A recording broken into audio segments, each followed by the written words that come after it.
Поступил вопрос, я хочу быстро ответить.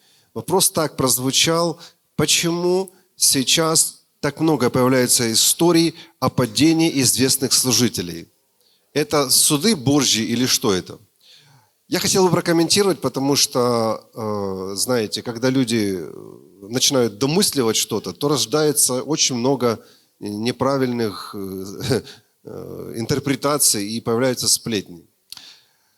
Я бы сказал так: и да, и нет по поводу судов Божьих. Почему? Потому что я вижу чуть-чуть другую картину. Сейчас это больше не суды, хотя есть и суды. Это больше, я не защищаю этих людей ни в коем случае, не оправдываю, которые сделали ошибки. Но я вижу, что это больше тренд мировой, чем суды. Потому что есть люди, которые в истории, мы читаем Библию, грехи были давно. Еще, начиная с первых книг Библии будете читать, вы там будете о грехах читать. И какие угодно были грехи. И у израильского народа, и во времена пророков. То есть люди всегда грешили. Это не вопрос. И мы не видим, чтобы всегда там прям сразу суды приходили. На кого-то суды вообще не приходили, а приходили на их там поколение. Поэтому я вижу здесь другое, то, что сейчас происходит. Хорошо, скажу по-другому.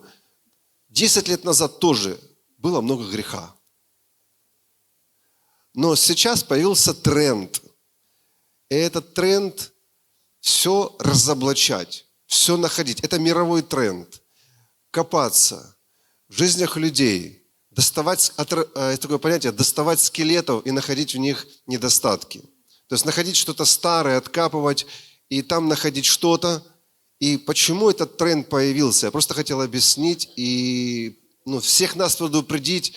Не всему верьте и сами не участвуйте в этих делах.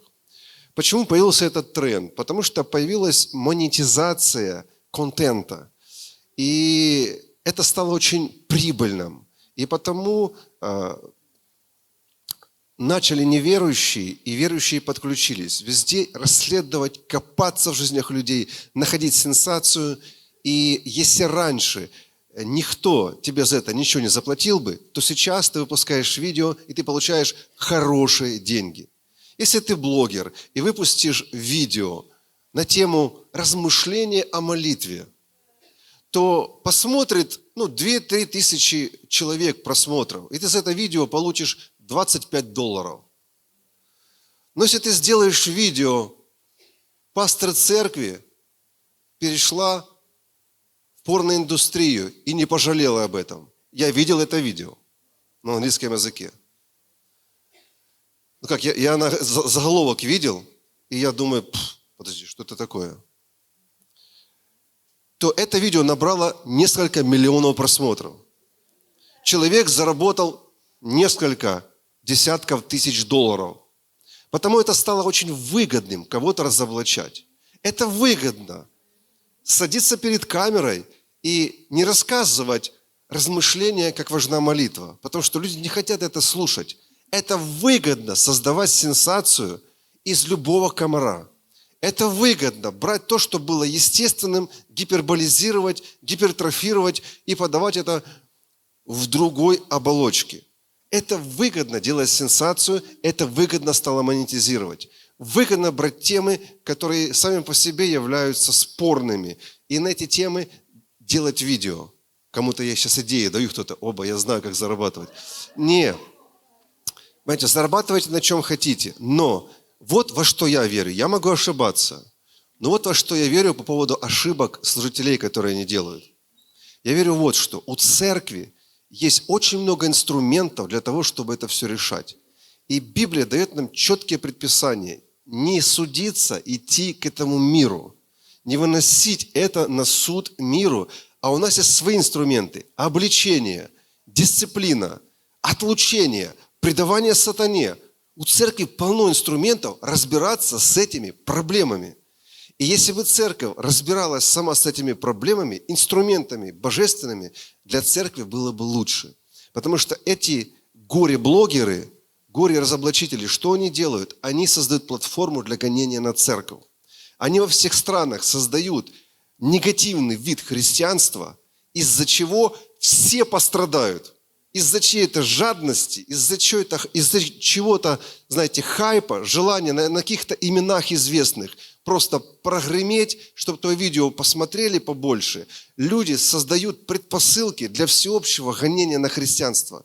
Потому что чем больше это попадает в мир, мирские СМИ, тем больше те, которые пишут законы, задумываются о том, как бы ограничить больше христианства. Вот почему я уверен, моя точка зрения, что церковь, согласно Библии, должна разбираться внутри, а не идти судиться к этому миру, чтобы разбирать разные дела. Вот, поэтому вот о чем хочу ответ на этот вопрос. Что же это такое все-таки?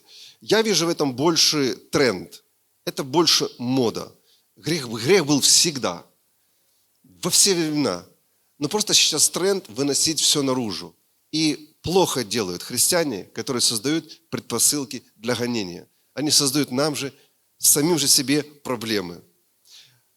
Вывод. Первое. Никогда не грешите.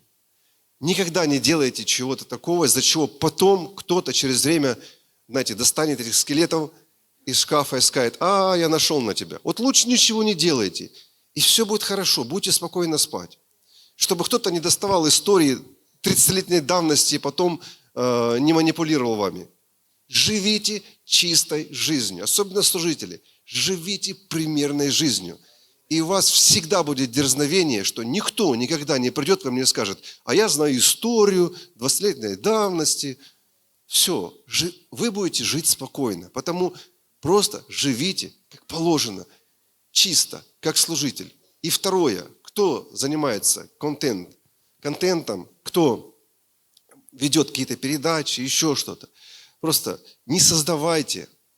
Я не говорю вам, вы этим, скорее всего, не занимаетесь, 99%. Тем, кто нас смотрит. То есть не попадайте в этот тренд. Это плохой тренд.